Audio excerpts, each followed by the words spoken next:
भी पाई गई हैं। ब्लडी मैरी और कोई नहीं बल्कि इंग्लैंड की रानी Mary Tudor. Hey guys, welcome back to my vlog. तो गाइस, आज मैं आपको ब्लडी मैरी का असली सच बताने जा रही हूँ, जो कि बहुत ही ज़्यादा डरावना भी है और असली सच जानने का हकदार भी है। कुछ लोग कहते हैं कि ब्लडी मैरी जो होती है वो रियल में होती है, और कुछ लोग कहते हैं कि ये सच में नहीं होती है। इसका सच जानने के लिए मेरे पास एक वीडियो है, आप पहले उस वीडियो को फुल वॉच करें, फिर मैं आपको आगे बताती हूँ। पाई गई हैं। ब्लडी मैरी और कोई नहीं बल्कि इंग्लैंड की रानी मैरी ट्यूडोर थी। एक समय पहले मैरी नाम की एक लड़की हुआ करती थी, जिसके मौत के बाद उसका नाम ब्लडी मैरी रख दिया गया, और इसके पीछे बहुत बड़ा कारण था। ब्लडी मैरी के बारे में हम जो कुछ भी सुनते हैं वो एकदम सच है, और कई लोगों ने ब्लडी मैरी की इस घटना को महसूस भी किया है। ब्लडी मैरी एक आत्मा है जिसे आप रात में 2:33 से लेकर 3:33 तक इस समय में आप ब्लडी मैरी को महसूस कर सकते हो। कहा जाता है कि एक मोमबत्ती लेकर बड़े से शीशे के सामने खड़े होकर ब्लडी मैरी का नाम 3 बार लेने से आपको ब्लडी मैरी की आत्मा उस शीशे में दिखने लगेगी, और बहुत से लोगों ने इस चीज को महसूस भी किया है। इंग्लैंड के एक व्यक्ति ने रात के 2:40 को अपने घर के शीशे के सामने खड़े होकर ब्लडी मैरी का नाम 3 बार लिया। कुछ समय बाद उसने शीशे में एक लड़की को देखा जिसकी आंखों से खून निकल रहा था। कुछ सेकंड तक तो उस लड़की का चेहरा शांत रहा, और कुछ देर बाद उस लड़की ने शीशे से बाहर निकलकर उस आदमी की दोनों आंखों को नोच लिया, लेकिन फिर भी वो आदमी जिंदा बच गया था। और कुछ ऐसे भी लोग हैं जिन्होंने इसी वजह से अपनी जान भी खो दी। ऐसा माना जाता है कि अगर कोई ब्लडी मैरी का नाम 3 बार पुकारने के बाद ये कहे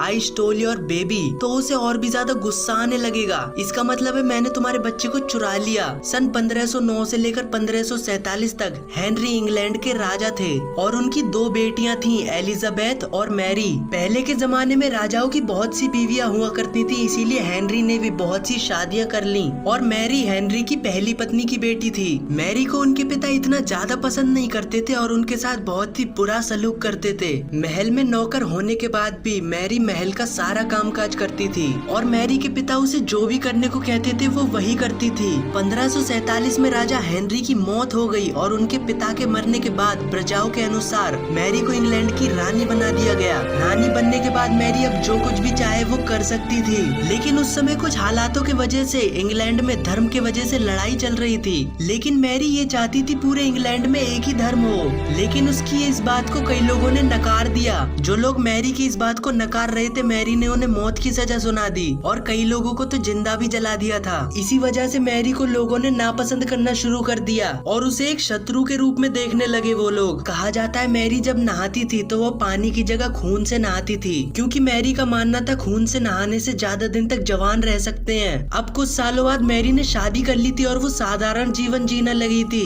मैरी को एक बच्चे की जरूरत थी, ताकि उस राज्य का राजा या रानी उसके बच्चे को ही होना था। और कुछ महीनों बाद मैरी प्रेग्नेंट हुई, और सारे इंग्लैंड के लोग खुश हुए कि मैरी का बच्चा जन्म लेने वाला है। लेकिन उस समय बहुत ही अजीब चीज हुई, कोई भी बच्चा मैरी के पेट से जन्म नहीं लिया था। इस घटना से सारे लोग आश्चर्य हुए थे, और कुछ महीनों बाद मैरी का पेट नॉर्मल हो गया था, और उस समय के तांत्रिक ने उसे बताया कि इतने दिनों से उसके पेट में कोई बच्चा नहीं बल्कि एक भूत रह रहा था। कुछ दिनों बाद उस भूत ने मैरी के पेट में फिर से रहना शुरू कर दिया, और मैरी फिर से प्रेग्नेंट हुई, लेकिन इस बार भी कोई बच्चा पैदा हुआ ही नहीं। और कुछ दिन बाद मैरी की मौत हो गई। लोग मैरी को निर्दयी मानते थे, क्योंकि वो लोगों को जिंदा जला दिया करती थी और खून से भी नहाया करती थी। जब वो भूत मैरी के पेट में रहा करता था और कोई बच्चा पैदा नहीं हुआ करता था, तब लोगों ने उसे श्रापित घोषित कर दिया था, और इसी के चलते लोगों ने उसका नाम ब्लडी मैरी रख दिया। मैरी के मरने के बाद उसकी बहन एलिजाबेथ को इंग्लैंड की रानी देखा आपने ब्लडी मैरी का सच। इस वीडियो में